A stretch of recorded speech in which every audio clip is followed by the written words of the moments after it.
so don't judge me if I start crying.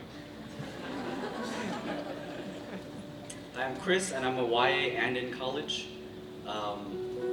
Last semester was my first semester here at Penn.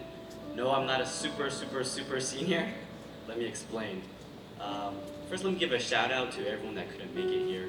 Hi, Mama, my family, friends back home, MC Memes, all my military friends, FECC. So before who I became, I was lost. I loved the idea of what the world offered: success, riches, and friends. I grew up in the church, but took everything for granted. I enlisted in the army when I was 19 because I was too scared to face the world. I told myself my purpose for enlisting was to find a sense of motivation and discipline. But let's be real, I was just running away from reality. In the military, I was able to find a false sense of pride and belonging. I was a paratrooper with the 5th Special Forces Group stationed at Fort Campbell, Kentucky. Before I knew it, 4 years had passed, and I had gone to Iraq 3 times. I thought, I am the man. I jump out of airplanes. I have phone numbers of Iraqi generals on speed dial. And I helped put 30 high-value individuals, which the US labels as terrorists, in detention. I thought, dude, you are a BAMF. Dad, a mother. But a little voice in my head always asked, why are you not content? I was like a BAMF with an asterisk. I get out of the service and I become a defense contractor. My job was to advise kill or capture missions, basically which targets to go after. This position took my frail ego to new heights. I ended up going to Afghanistan, and I was responsible for the removal of over 50 enemy combatants from the battlefield. And the money was good, really good. I feel like I've climbed to the top. My friends and I took this newfound glory and lived life to how the world deemed living life. It was as if we would go out searching for that night or that party that would put all others to shame. Life seemed like it should be comfortable. Honestly, I was depressed. Is this what life was about? I needed to end the cycle. I needed to get out of the business and go back to school. And it was during this time as a defense contractor that had been with my then girlfriend for almost 2 years. We were almost perfect.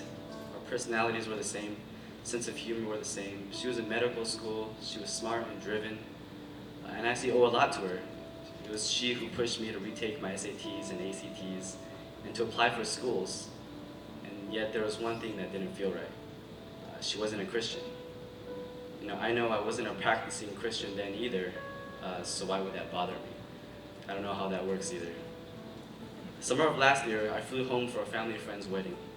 At this wedding, the pastor said 2 things that changed my life forever. When you marry, you don't make the promise to each other, but you make the promise to God. And 2, that this marriage will fail without God. As soon as he said those words, a wave of conviction crashed over me. All of a sudden, I wasn't the man who I wanted to be. I knew I had to end my relationship and start going back to church. I started to feel guilty about my job too. I've made all this money, but who gave me the right to determine who should live and who should die? Was I really proud of those 50 people gone from this world? And the number of Marines who died and got permanently mutilated on the missions that I helped plan. Their lives and their families' lives will never be the same. I did this for money? How could anyone look at me the same? I felt like I had sold my soul for money, blood money. School started and I got introduced to GCC, where I went to service every Sunday and family group every Wednesday. Brian and Chami? Huh? I was hungry for change, and I was ashamed of not who I've become, but what I had become. I stopped consciously sinning, but I was still drowning in my guilt. In my mind, I was a monster. Passion Conference was my breakthrough. The Lord broke me wide open and revealed to me everything that I had become and just how far I had run away. Tears fell as I repented and asked for forgiveness.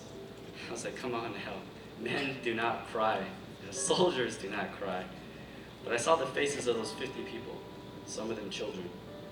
I saw my mother crying every time I would leave again to deploy. Was I really this blind to how selfish I had become? I cried, "I'm sorry, Mama. I'm sorry, God." In my tears, I heard God say to me, "You've run so far away, but do you know how far I've been running to you?" He said, "My son, you are broken, and I want to make you new. I want to make you into something beautiful."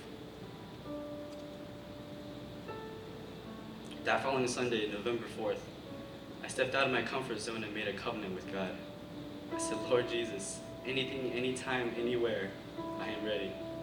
From that day forward, I threw away everything that was Lord of my life. All of my fears, all of my pain, and made Him my one and only Lord. And this journey has been so amazing.